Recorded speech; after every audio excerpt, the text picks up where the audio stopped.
I do believe we're live. So I'll say indeed and greetings unto you, beloved and holy friends. It's a dear pleasure having you here again on this conscious evolution.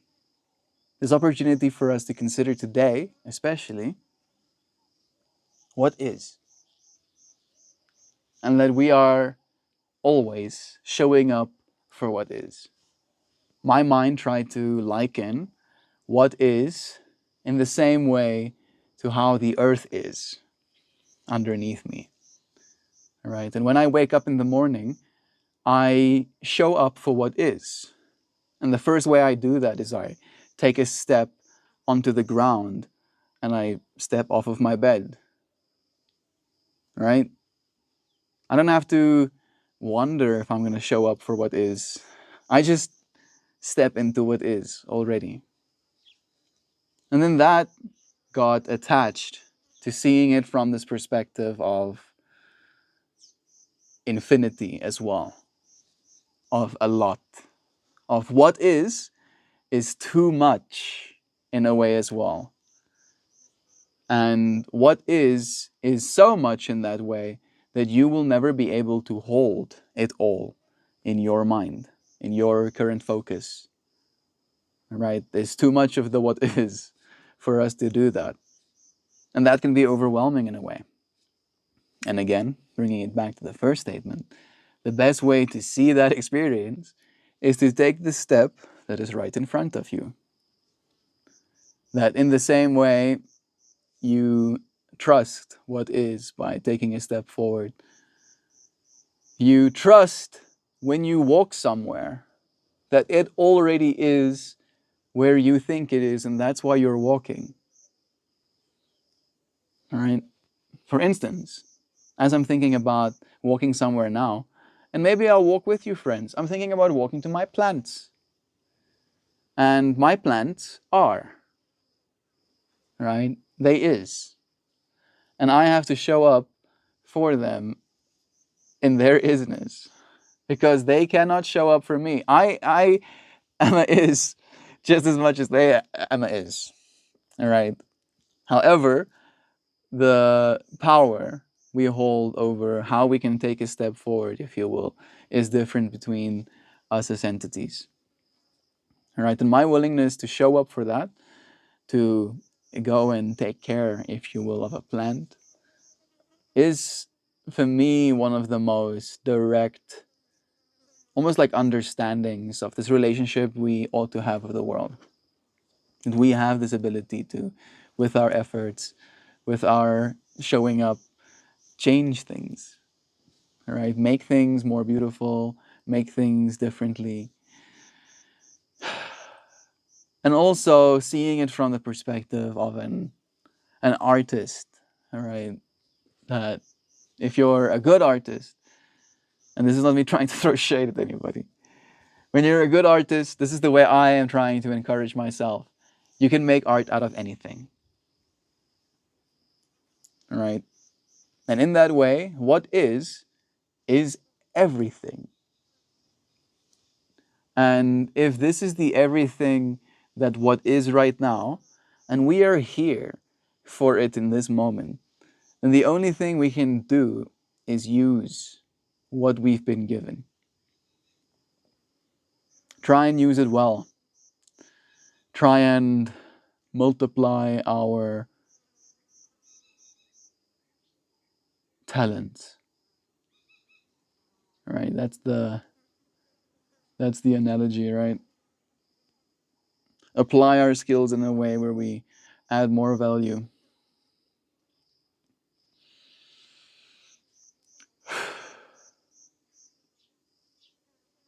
That is what we're supposed to do. But it's not always easy doing that. Especially if you feel like you're not being given the chance or the opportunity.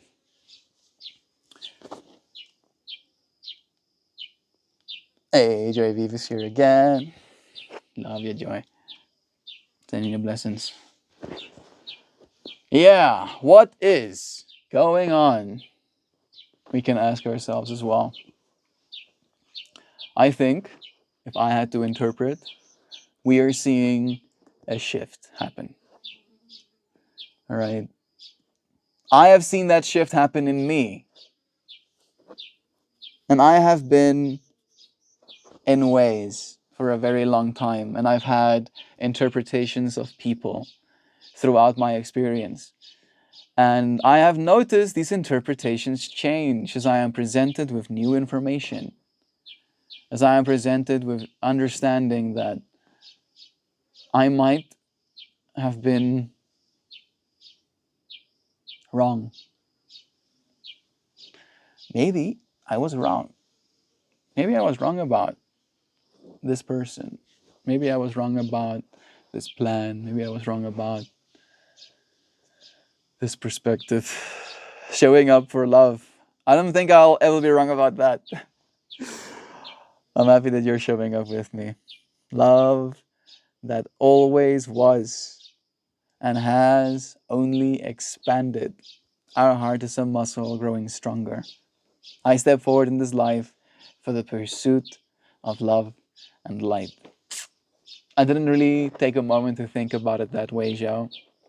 And just understanding in ourselves as well that love has always been, right? That is part of our belief system, right? That love is the almost like glue keeping reality together, right? And love in that way, love in our current societal understanding is something seen only as nurturing. I'm projecting here only as like nurturing or romantic or protective, maybe as well. Where love, the way I see it, is everything, right? Like literally everything. And love is true is my reminder of that. I have to be like, oh yeah, right? Every single time something amazing happens to me, I remind myself that love is true. Like, oh wow, love is true. Look at this. And every single time something bad happens or something saddens me, I remind myself of the exact same thing.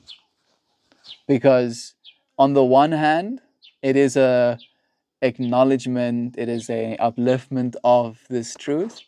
And on the other hand, it is a bandage. It is a salve in my mind for its, ailments, for its woes. So I do like this perspective you're adding, Joe. That this love that I've been experienced, have experienced, and the experience of is but only still a small fraction of that love that is. All right, that was, that has been, that continues to be, that will continue being indefinitely. And it's almost like this honor, this huzzah, this stepping into greatness of you showing up for the love that already is. Joy saying, I couldn't show up for the yoga. My heater wasn't working and my house was freezing. So I got back in bed. The heater is working now. Good. And I think there's a shirt in the control unit on the wall.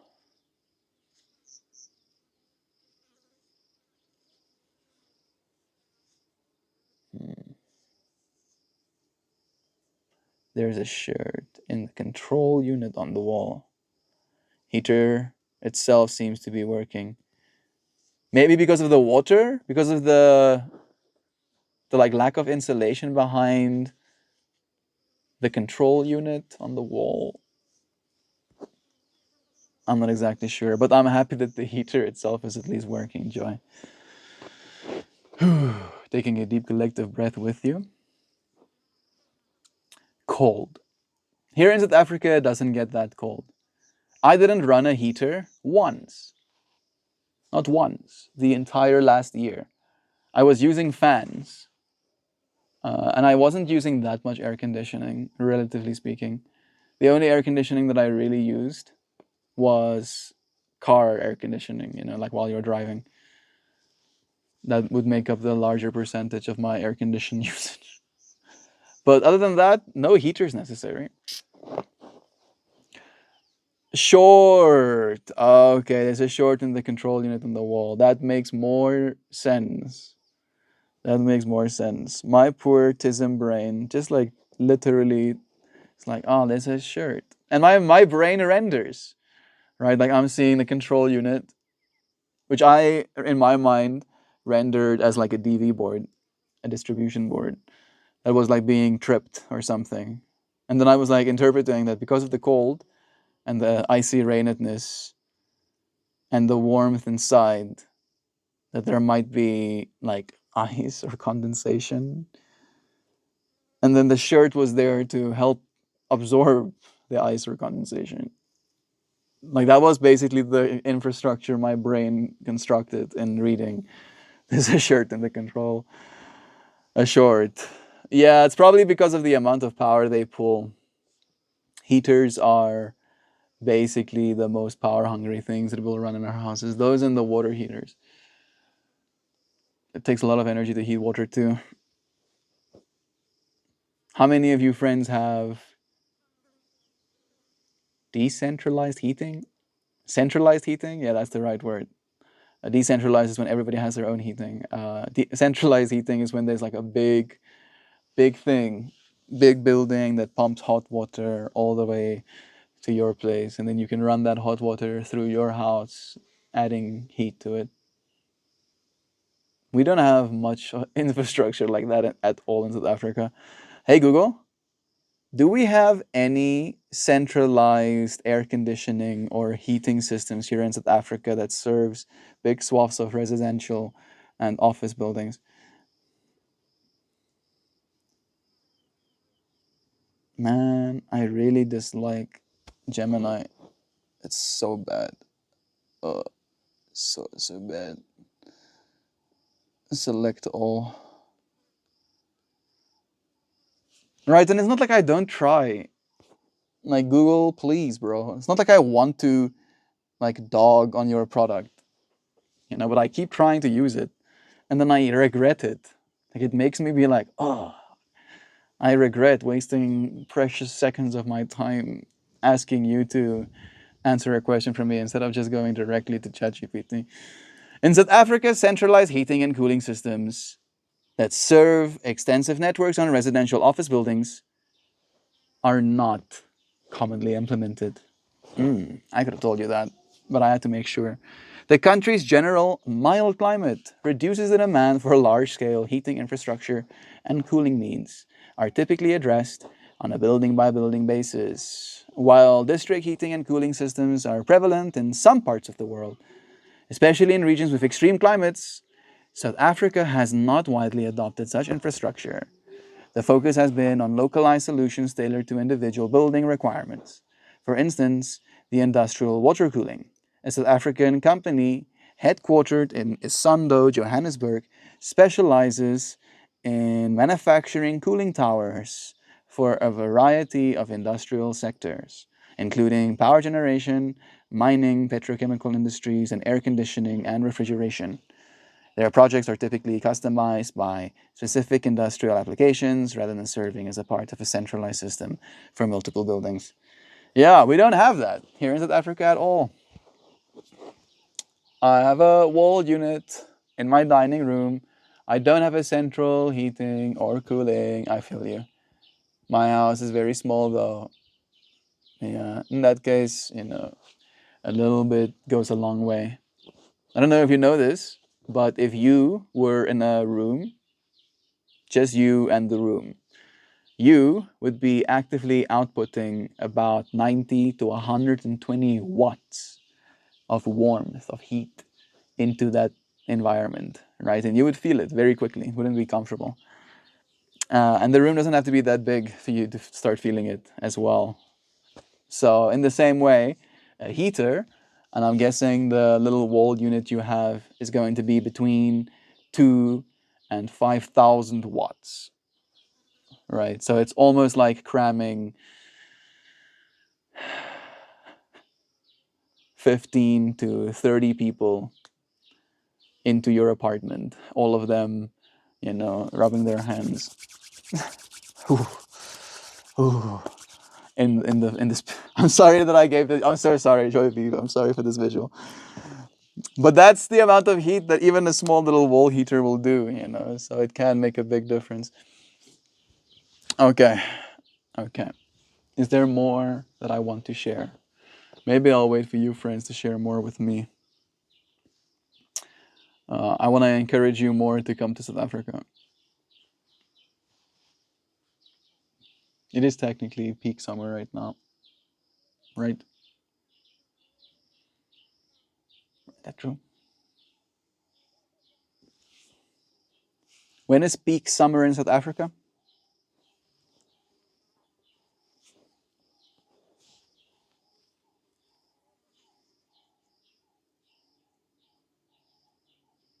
Yeah, literally. December to February is peak summer, and it's 21. It's the 21st of January. Yes. So pretty much peak summer right now. And I won't lie and say it's so cold. I did add some water to my scarf. There's something wrong with my frame rate. But I do feel comfortable enough. Like I'm feeling for you friends that are experiencing like minus 22 degrees Celsius temperatures. Like, oh, I cannot even fathom, literally. Like I have never in my life felt cold like that, ever. Coldest I've experienced is like -5. I have to keep checking what that number is in Fahrenheit.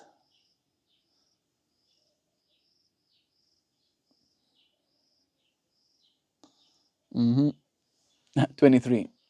23 Fahrenheit is the absolute coldest I've ever experienced. And I was not having any of that. I was not happy about it at all. I did not want to go out into the world. I believe the human heart fractal. I don't sleep with heat on because I overeat at night and I sleep with the fan on. Yeah, I do the same, right? If I'm going to overheat at night, I don't run a fan usually. I don't run a heater usually.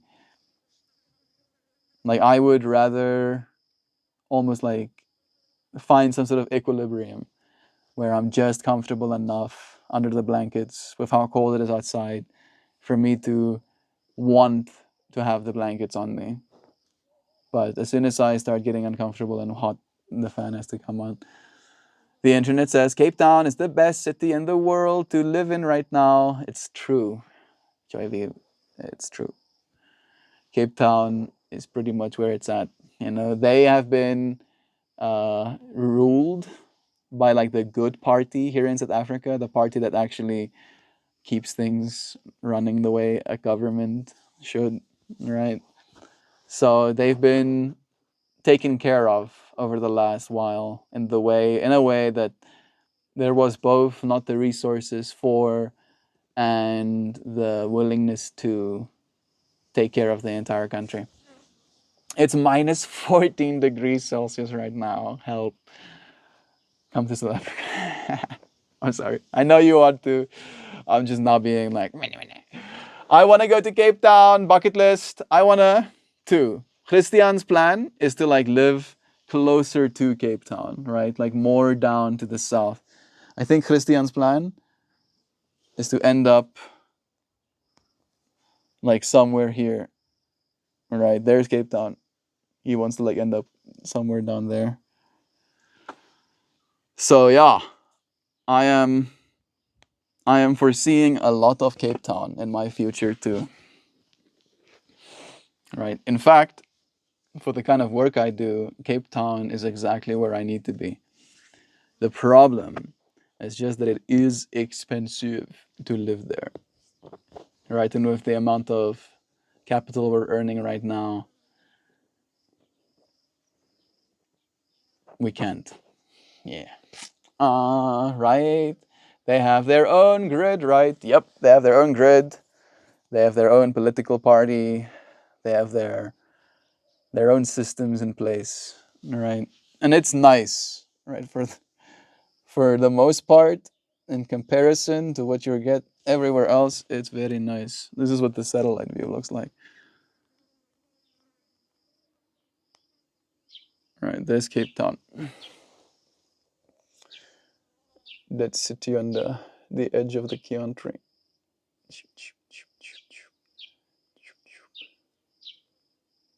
I've been here twice.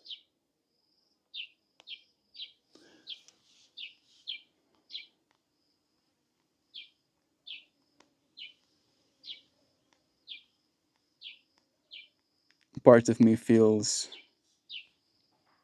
like I wanna be closer to the space. Like as I'm zooming in, I'm like, yes. Like Cape Town is also closer to America, you know, by quite a lot. I mean, it's not. I mean, is it a lot? Nah, it's not gonna be that much. Is it? Let's do. Let's do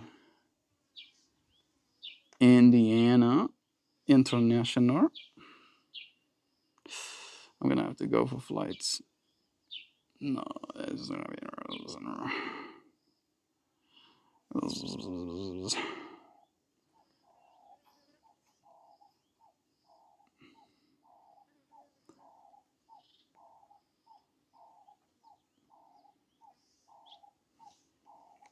I'll just ask the question. How far away is Johannesburg International Airport and Cape Town's International Airport from Indiana's International Airport?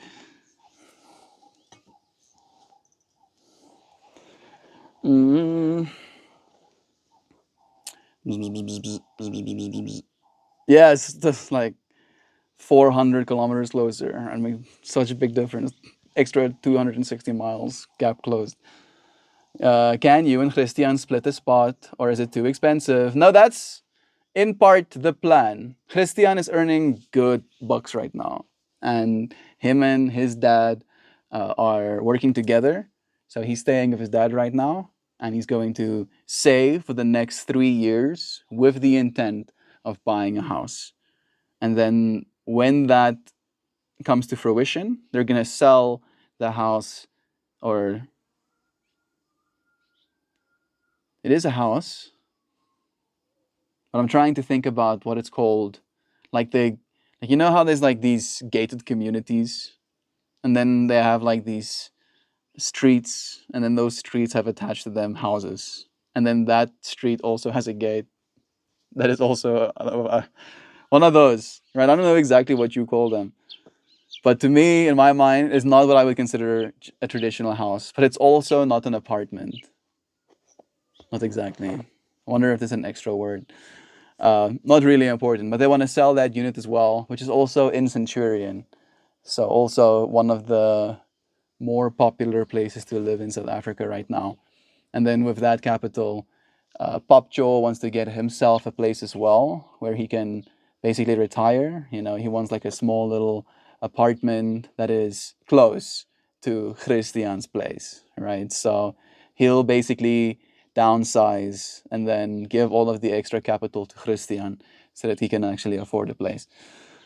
So like that's the plan. And Christian, you know, is very vocal. Like we actually had a phone call, was it last night? Yeah, about you know these ideas and how, in his words, he wants me driving distance, right? So if I'm not gonna be staying in his basement, he wants me at least staying close enough that he can drive to me on the daily. I appreciate you, friends, for joining, for being here in this moment with me. I hope you stay warm. I hope you find comfort in what is. I appreciate your friends a lot. Yeah, so it's the plan is happening, JV. We're making the plans slowly but surely. Working together is literally the only way that we can do it in our current world, right? Like things have been stacked against us. We're competing for housing with massive corporations, right, that have billions and dollars of net worth and extreme bargaining power when it comes to loans. So if we don't work together, guess what? Then we're all gonna hate one another.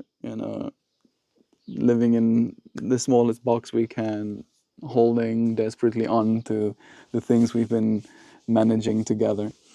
And just to like add like an extra note of what I'm saying, and I'm not trying to be that cynical, right? But capitalism is a world in which a community has been convinced, a community of 10 families has been convinced they need 10 hammers when they only really need 3,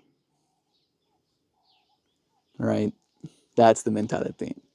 It's like we're in a world right now where every person has to buy themselves the thing, right? Whatever the thing is, the house, the car, the hammer, right? Everybody needs one. And because of this everybody needs one mentality, we're all racing for limited resources. And that makes us have like we have to compete with each other. And then there are entities that have access to so much resources that we cannot even start to imagine what it looks like to try and compete with that. Love is true. I wish my bestie was driving distance, so I get it. We're gonna make it happen, slowly but surely. I probably will come to America in the meanwhile. I definitely see that happening, but we're gonna see this through. If she had her way, I'd move to Minneapolis. Why doesn't she move to South Africa with you, Joy Vive? Like I think Joy Vive, I think it's time. Come on, Joy Vive, come on. We have to come to a conclusion. Like I remember me and Joy Vive have had this conversation before, that she did consider, because Joy Vive works online, right? That she did consider coming here to South Africa. Aren't you considering? Aren't you considering it even more now, Joy Vive? Now that I get you in a cold spot, right? Now that it's cold, I have to like sell the nice warm South Africa to you extra. And especially if you live in the Cape Town area, it's time. There we go. Yeah, yeah. I mean, like, what's keeping you, Javiv? So, like, this is the way I see it, right? Because, and again, I'm not trying to cast shade. I hope that's very clear. But you did let us know that you do spend a lot of your time in your home, right? And I spend a lot of my time in my home as well. So I'm there with you. And in that way, if you come to South Africa, your home will, one, be warm for most of the year, right? And it doesn't take that much. It takes a little 50-watt fan pointed at you to be kind of fine, right? And if you spend $250, a little bit more these days with installation, now you have air conditioning, right? That's $250 when you're saving thousands a month on rent alone. And then food costs here are also cheaper, right? Not cheap, but significantly cheaper. You pay $5 for 64 eggs. Is it 64?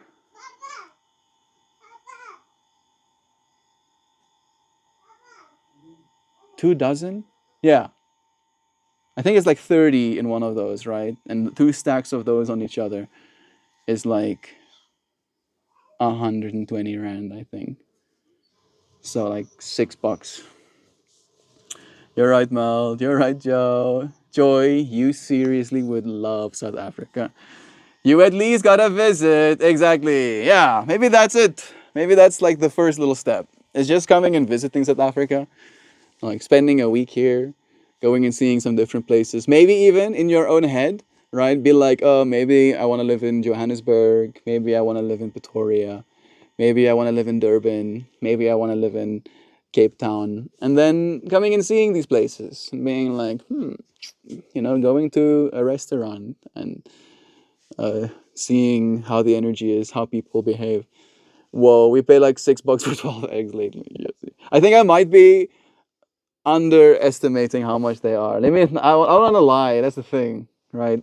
At most, it's going to be $9, right? I have seen 180 rand, which is about $9 for one of those big ones. But I'm pretty sure those are like the triple XL, like the jumbo eggs, like the 64-gram eggs.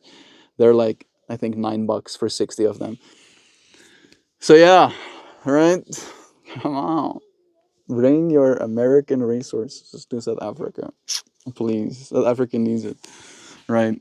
One, you'll live like a king. And two, you living like a king here will literally employ people. You know, you will bring value to those lives. And you don't have to do it forever. You can just do it for the next 4 years.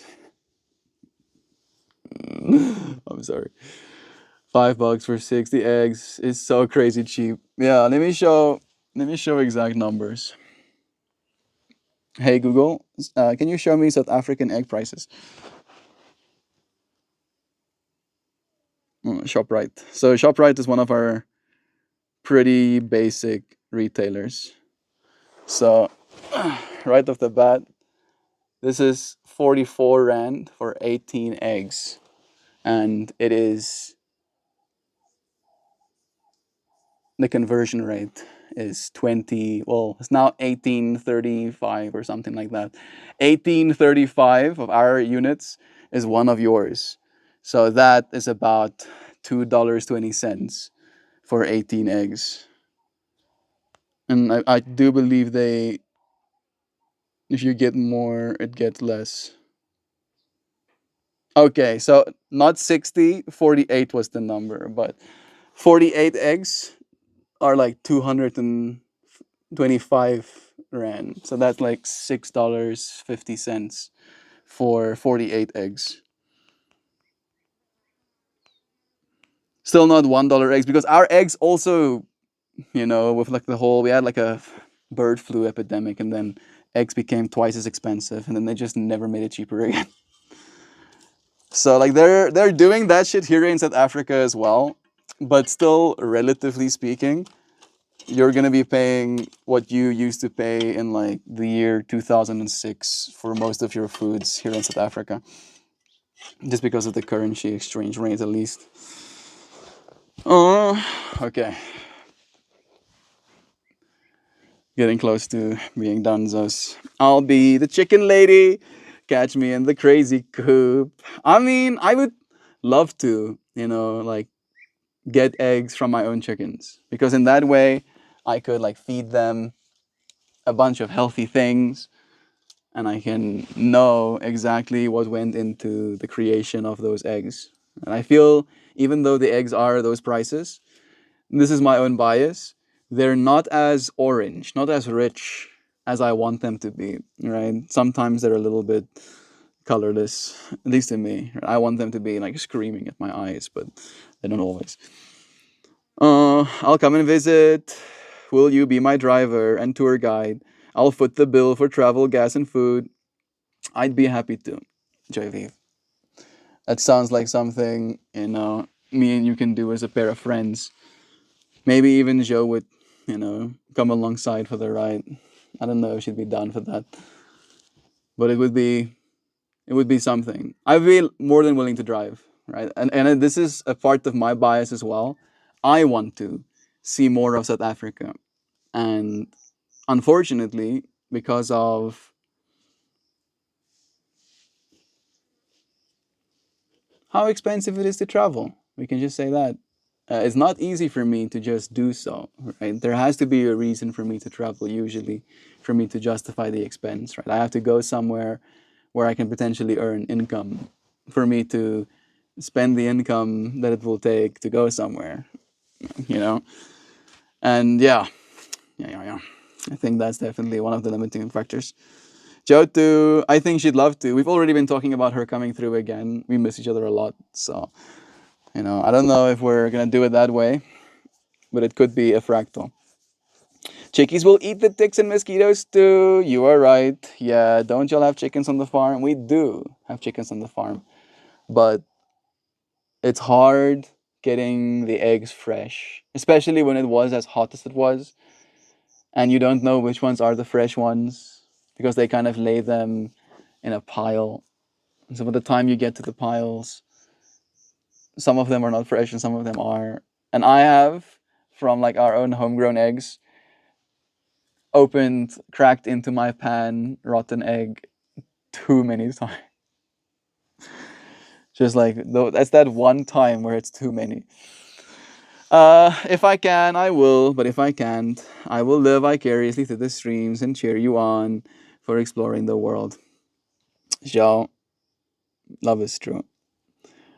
For me, the plan is still to come to that side as well. And I want to, like, again, because I have work online, we can say, when I want to come to America, I want to stay like the full 6 months.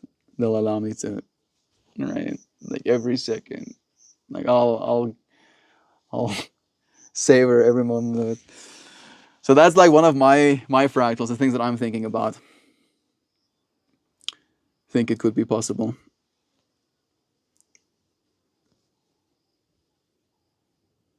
Oh, the rotten eggs. Yeah. Yeah, JV. We live and we learn. It is, right? That egg was already bad by the time I wanted to open it. It is bad already, right? And all I had to do is step into knowing that. At some point, I'm sure we'll have technology that can let us know. Our robot will put it against its eye and it will analyze and know whether or not this egg is one to be consumed. But until that day, I patiently await. I love you, friends. I thank you for joining me. I'll see you again soon. Tomorrow. Goodbye, everybody. Cheers for now.